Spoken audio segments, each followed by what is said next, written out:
Hello, welcome back to the Ask Dr. Be Good show, a show that brings you the positive things that are going on in public education. Although some of the things we're going to be talking about today may not be positive, but we're bringing it to you so that we can help impact this in a positive way with parents and their children. We're not going to delve deeply into internet safety. We've talked about internet in the past, we've talked about cyberbullying, but today we're going to delve into the world of apps and the dangers of it a little bit more thoroughly. Can you introduce yourself, please? We have somebody with us who can really help with this subject. Sure. I'm Stacy Weaver. I'm the Global Systems Director for Legacy Charter Schools. I have a background in law enforcement, school safety and security, as well as academics. So I come with a well-rounded background in both areas. Yes, thank you for that. You have brought a unique experience to help us deal with this. Just today, we noticed that we had a fight app with our logo on it. We don't know who did it, but things like that are alerted pretty fast in our world, and we will be able to find that person. But it's a constant vigilance that we must have. Another reason why we're bringing this to your attention is that spring break is right around the corner. That's 9 days of your children being home, many times alone with their devices. And if we have working parents and older children, time for kids to leave the house, maybe without permission. So we're trying to be proactive and help parents get more involved and know why to be more involved in their child's cell phone life. One of the things that we need to have parents help kids do is to get more control around their cell phone. Right now, we have kids who are on their cell phone almost every second that's allowable. I say allowable because sometimes schools don't allow it, but the kids sneak it. And at home, the parent says no, but they're sneaking it. And so they're on it a whole lot more than what most parents think they are. We also want to teach media balance. We want to train our parents to understand media balance. We must have family time. We must have outside time, physical time, balancing all the device work that they are doing. And that's not only device work from their phone, but also school. You know, at school they're on devices. So we want to make sure that kids are having media balance as well, which is why we have recess and a couple recesses a day. We have PE to keep kids moving and off their machines. And then we want to teach responsible use traits and factors. We need for parents sometimes to be a little bit more assertive around their boundaries with a cell phone, and hopefully we will give you a stronger sense of urgency if you don't already have one. And you may think that it's urgent, but by the time we're done, it may be even more urgent because of things you didn't even know your kids were exposed to. So let's, one of the things I have found recently is Pamela Casey, who is a district attorney in Alabama. And she has been, for the last several years, putting out videos on internet safety due to what she's seeing over there. And frankly, what she's seeing in Alabama is no different than what we're seeing in Texas or any other state. And so we thought we would use her as a stepping off point to bring you, from a law enforcement agent, this information. Joining me now with more on how to keep your child safe while online, District Attorney Pamela Casey from Blount County. And you have made this one of your big platforms, getting the word about this out about this. Tell us, how big is the problem of kids being online and their safety?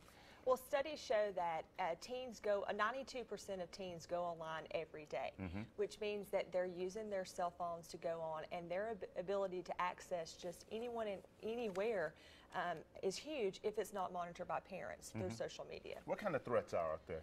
Well, kidnapping, child pornography. Just recently through the Omegle app, they busted a guy for over 300 counts of child porn that, as a result of the kids he was meeting online, he was recording them and spreading out child pornography. So parents need to be aware that the person that they think their kid's talking to could be a predator who's looking to prey upon them in various ways. And you're trying to get the word out about what parents can do. Tell us what parents can do to keep their kids safe. Well, I always tell parents, number one, you need to know your child's password. word. Sit down, talk to them, communicate. Your child needs to know that if they have a problem online or they have a problem with social media, you're open. They're not going to be in trouble. So you know their password, you communicate with them, but you also need to put restrictions in place. And there are various restrictions that you can put in place on the iPhone or the Android that prevents your child from even downloading apps. Some of those apps out there, what? Kik, the newest one out right now, Saraha, #1 on the Apple Store, and that's an anonymous chat chat type thing that I think we'll see a lot of cyberbullying with. Your Instagram, parents went to Facebook, so what did kids do? They got up and went to Instagram. They did, they moved. They moved because mom and grandmom and aunt are on Facebook. And so you want to make sure you're watching your child's Facebook, Instagram, this new Saraha, Kik, WhatsApp. There's so many out there that you really need to be aware of. And there's some red flags that parents should be looking out for when they've got people talking to their kids online and they're starting to ask for personal information, things like that. Well, absolutely. And a lot of these apps actually provide the location of your child. Wow. So things like the map on Snapchat. WhatsApp actually gives your kids location. There's so many of them that allows whomever they're talking to know their location. So parents need to make sure that they know what their children are doing. What kind of reaction you seeing from parents? Are they changing their patterns when you start hearing about the things that you tell them about? Absolutely shocked. They're shocked. They're not aware of what's going on. I love when I hear a kid say, I used to have this app until my mom said that you said we couldn't have it. Right. So that makes me realize that we're actually making some progress in this fight. Yeah, well, we so appreciate what you're doing. And is there a way they can get in contact with you, of course, to find out more? Oh, absolutely. I'm on Facebook, Pamela Casey, and also anytime anybody has a problem with something online on social media, 205-625-4171. Yeah, we're so glad you stopped by. Keep doing what you're doing. Thank so you. important work Thank out you. there. Pamela Casey with Blount County District Attorney, and we will be right back with your Morning Rush. All right, so good beginning to this topic. Matter of fact, I had somebody text in, one of our IT guys, part-time IT guys, that Joaquin Chacon said, Apple and Google are beginning to discourage how much attention people are giving their phones. Apple, for example, on their latest device updates have screen time, which is accessible through your device's setting, shows how much time you spend or your child spends on the phone daily and weekly, and specifying what kind of apps that they are in. So there are ways of being able to see where your child is spending most of their time. So that's a good reminder. Thank you, Joaquin. So something that stood out more than almost anything in this was know your child's password. I can guarantee most parents don't know that. And I think that comes from hard conversations that parents aren't having with their children. And these conversations have to happen. They have to know their passwords. They have to have trust with their child, and their child needs to have trust with them. That's the best preventative medicine, is knowing your child's password. And I'll give you an example, even one step further. There was a situation last year, maybe 2 years ago, when there was a game that students were playing and basically led to suicide in the game if you lost. And in this parent sat down with her child, and she had a whole conversation with him, but she never looked at his phone. She just told him, I don't want you on that, and make sure. And he denied. She never looked at the phone. She never asked him to open it. She never said, what's your password? I want to see. I think I know the ending to yeah, this. and that child actually was already so far into the game, and he wound up committing suicide days later after this conversation. So it's more than a conversation. Parents have to be proactive. It goes further than that. These apps are luring. We hear about child pornography. We hear about sex trafficking. A lot of these happen right through these apps. They have geo-trackers like Yellow, and when they get on them, they're talking to people they don't know. These people are making believe that they're their age and their peers, and they're sharing their location, and they're meeting up with them. This happens every day all across America. 92% of our kids are on social media. So one of the things that we're having to do, for example, you made me think of my 13-year-old grandchild. Her mother takes her phone every night and looks and goes through it every night. The child knows it.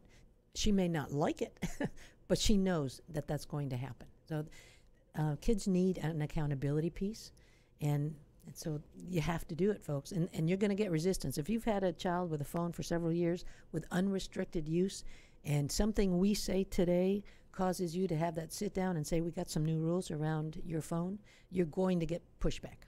Right. So there are actually apps and websites for parents. Parents can go to websites such as inappropriate content, and on that website, it's called actually internetmatters.org, and they provide conversations and dialogue you can have with your children.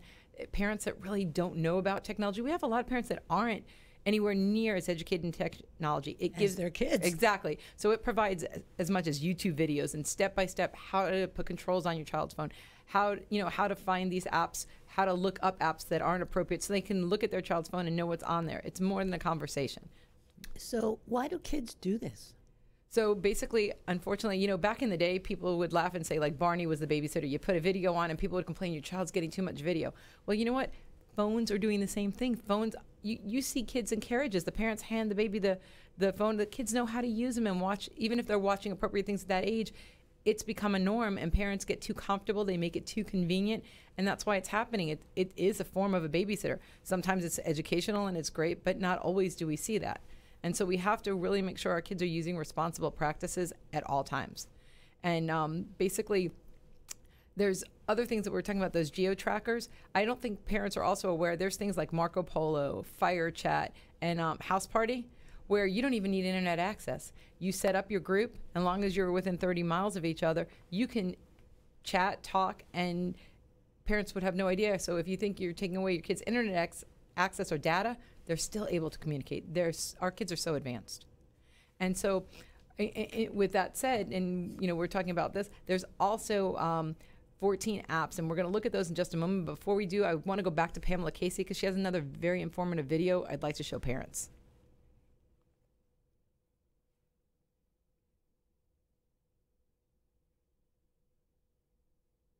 Social media apps. 31% are connected to friends that they have not met in person, and 32% have been contacted online by a complete stranger. The district attorney of Blount County, Alabama, has posted videos like this one to highlight smartphone dangers for children. Pamela Casey was also featured in the 48 Hours episode, Killer Apps. Pamela, welcome to the table. Good morning. So how did the danger of these apps first come to your attention? Well, I was at home one night and got a call from a friend who said she was very upset. Her daughter had been taking inappropriate photographs and said that she found them in a Vault app, which is like a calculator. But if you put in a certain passcode, it took you to a vault that she had hidden all these photos that she had been sharing. And the mother said, you've got to tell everybody.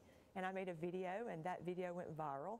And so as a result of that, it's become my new mission to educate parents. Because kids are so much more well-versed in this than their parents. You say the parents are basically clueless when it comes to this. Absolutely. I mean, I'm in law enforcement, and I'm a step behind. Every time I go and speak to kids, I find out about a new app that I didn't know about the day before. There will always be a new app every day that's going to have the same dangers. So let's help educate parents. One of them is Yellow. Yellow, actually, and it works through Snapchat. I call it the Tinder for teens. If you've got Tinder for dating, now you have Tinder for teens. And Snapchat only requires you to be 12 plus, or that's the way it's rated. But yet Yellow that you get into through Snapchat is supposed to be 17 plus. Kids can go on there and meet people that they don't know. The problem is you got to give them your location in order to start meeting people. And it matches you up with various people. You don't know the people you're talking to, whether or not they're actually who they say they are. And what about Lively? And Lively is any type of app that's going to allow you to have video live at any time can be very dangerous because you don't know what your kid's going to see. Now, do you monitor what your child watches on TV? Yes, but are you monitoring what they're watching live on their phone? It's very dangerous. So Musically, Lively's parent company released a statement to us saying that they strongly encourage parents to review and adjust privacy settings. A lot of these apps do have parental guidelines. Do those help? They don't. Facebook has a rating of 4+. Would you allow your 4-year-old child to get on Facebook? What does that mean, a rating of 4+? Each app that goes through the Apple Store gets a rating through the company. What's the highest rating? 17+, okay? That means safe?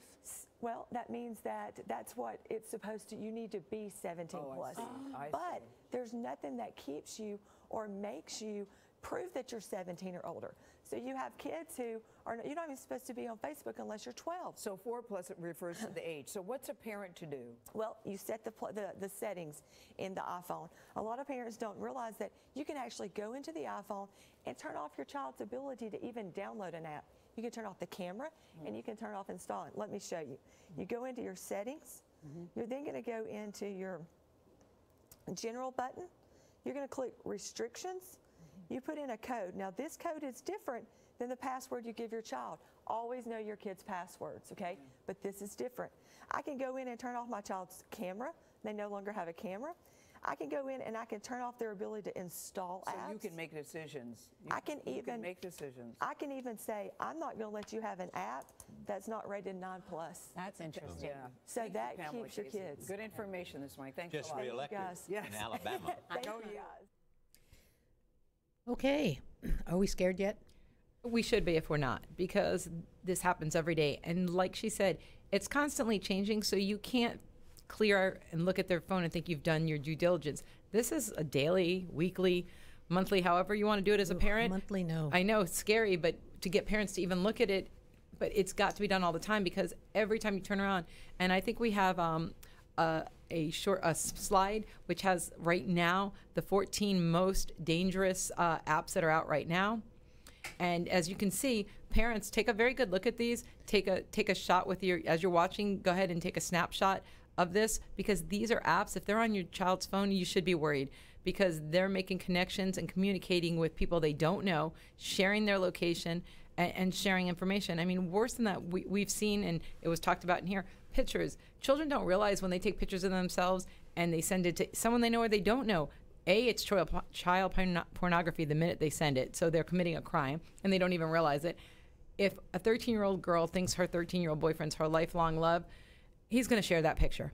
And of course, when they send it, though, they don't believe that. But these are the things that happen. After they break up. Absolutely. And, you know, when we see we call it middle school. You see these middle school behaviors all the time, and the girls are hysterical crying, and the pictures are out there. Nothing that's on the internet can be deleted. It's forever.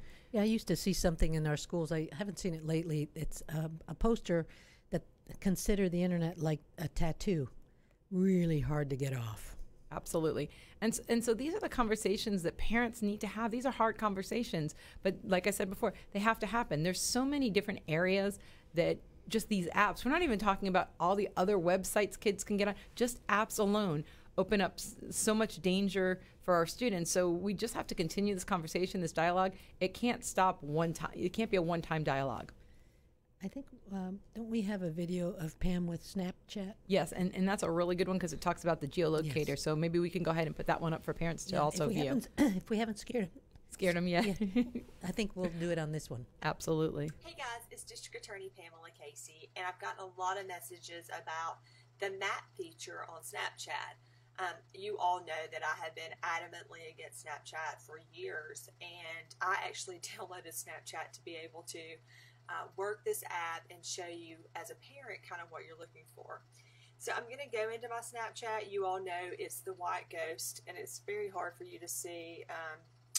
Right here is the white ghost. So you would go into your child's phone, click on that, and when it first comes up, you may start flipping around and you're thinking, how do I get to see what's going on with my child's phone? You're going to pinch the screen. So pinch the screen gets you to the map feature.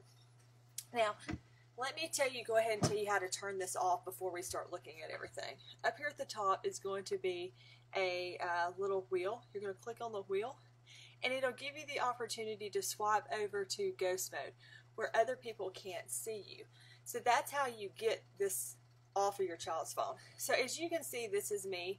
The only thing I like about Snapchat is this little emoji person that I got to make. Other than that, I don't like anything about Snapchat. You guys know that. But so I went home at lunch and was working on it, and I saw myself at home. And I was actually able to zoom in and look at the geo portion of my house, my land makeup. It looks like one of the maps that you would see, which is a street view. It gave me an exact location. As you can see right now, if I click on myself here, it tells me exactly where I'm at. It actually hovers over the courthouse, and you can see where I'm sitting currently. what this does, and I took some screenshots so you could see, is it actually watched me moving in a car. As I moved and came to work, my emoji got into a vehicle and moved. So as a parent, your children could be monitored by anybody. That's always been my thing with these apps, is that you want to make sure your kids are safe. It told me, I had a friend, so you're my friend and this is you. You were active 5 minutes ago. But it really tells you so much about it. Look at this again. This is the ability to turn on ghost mode. But it really does zoom in. If you can see, it's going to tell you road names and everything. So you've got to turn this off on your child's phone. So let me take this opportunity to review a few things with you. Number one, always know your child's passwords. Number two, know what apps they're using and make sure that you understand those apps and what they are. This is something that can be very dangerous. We always like to say that predators, it never happens here, it never happens to my child. Don't let it be your child. Make sure you're turning that off in Snapchat. So remember, go into that, squeeze the screen, and then what you're going to do is you're going to go into the top wheel and you're going to turn it to ghost mode. If you don't do this, any and everybody can access your child's location. I will be speaking in the morning. I'll be on Channel 6, Fox 6 Morning with Janice Rogers, talking more about this. I hope you'll tune in. It'll be about 7:30. So what some parents may now understand and didn't know before is that somebody across the country can access your child's home address. They can go as far as knowing what room the child is in the house. When you use that geolocator, it basically will show almost where you're sitting in the house when they get that close. It's that dangerous. I think that parents just don't realize, a lot of us think we have great kids, and we do. But these apps lure children in. Very seductive. Absolutely. So if you have a great kid, never in trouble, does well in school, it doesn't mean you get to take a pass on this. You should be just as diligent with this child as your wild child, as your, behavior child. Our children are all different, but they're all the same to us, and they're so important. And, we can only be as safe as our safest child. Talk a little bit about predators. Sure. Because we're talking about apps, but there's somebody on the other end of that app. So I can tell you, going back from the time computers have come out and chat rooms started, children have been lured by adults, either as adults or as posing, impostoring other people. They use apps, they put a child's picture, they lure children to meet them. They get lured into sex trafficking. This constantly happens. I can remember way back when 2020 first started. I knew an officer who she did nothing but the internet dating type things, and that's when they became aware that it was children being lured. So she was the person that was posing. She was a federal agent in Florida, and she could not believe that almost every time it was supposed to be a child talking to a child when they met, it was always an adult. I mean, it's that simple, and it's been going on for so long. It's pervasive. Extremely pervasive. And so we just have to be really careful. There's so many of these apps now, and I can tell you that constantly they're finding predators behind them. It's not every once in a while. There's too many to even to patrol. Parents have to be the patrol. They have to be the moral compass and jump in there and make sure that their kids are not on these types of apps. A sign of the times.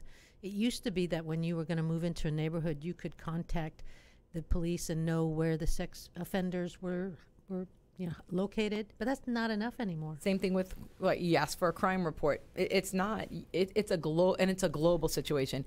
These situations don't just happen. There are people that come from other countries, like I said, like with the sex trafficking things. So they can be in another country setting this all up and having somebody here in the United States, and it's so hard to track them. We can't even track these people when they're doing this. And I hate to scare you some more, parents, but Texas is a leading state with sex trafficking. And that's why I keep bringing that up, because it's constantly happening in the state of Texas, constantly happening. And with Mexico so close, it makes it very easy. Yes. And I believe I just read in the newspaper, maybe Sunday or last week, that we are a corridor to Mexico, then to they take the kids from Mexico to the rest of the world. We're the gateway state. That's absolutely correct. And so there's just, I know that we've talked about a lot of negatives today, but we really can turn this into positives if parents just do their due diligence, communicate with their children, and have those conversations. You know, I've reminded parents through podcasts and other methods over the years that we have the grading portal.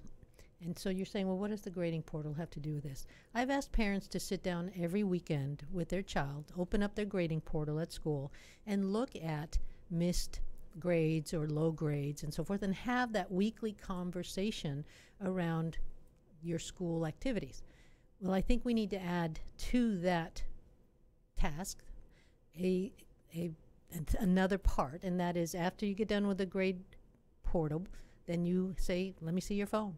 And then you go through the phone and you go through that same, monitoring of the apps, monitoring of the screen time, monitoring any text messages and so forth, and monitoring to make sure they haven't changed the password. And that's why we put the high-level filtering systems even at the school, because sometimes students, they can't do it anymore, but prior, they were able to go on to different, websites.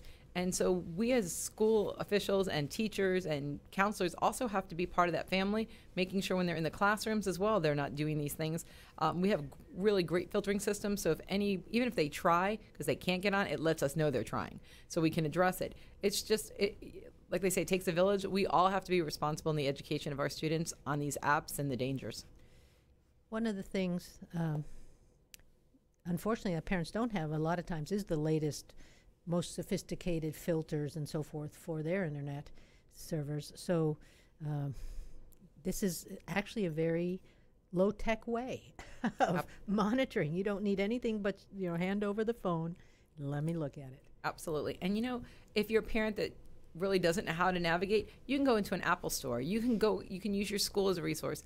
You can't use because you don't know what you don't know, so you can't do something. You have to find a way to do this.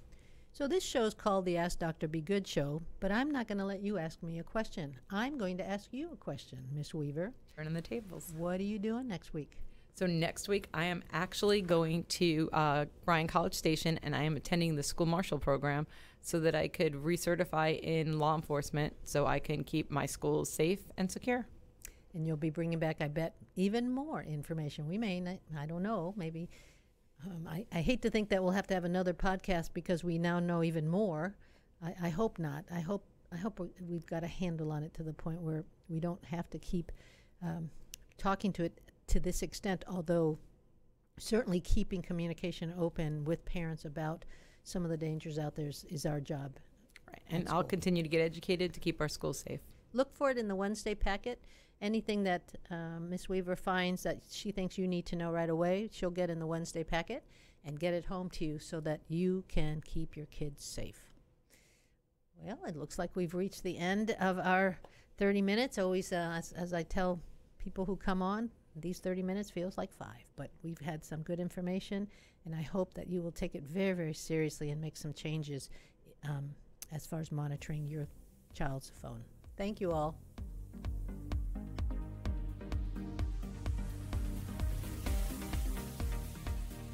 Thank you for tuning in to the Ask Dr. Be Good show.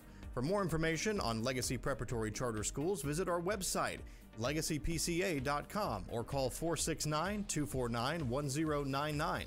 And remember to like us on Facebook, where we stream live weekly Tuesdays at 3 p.m.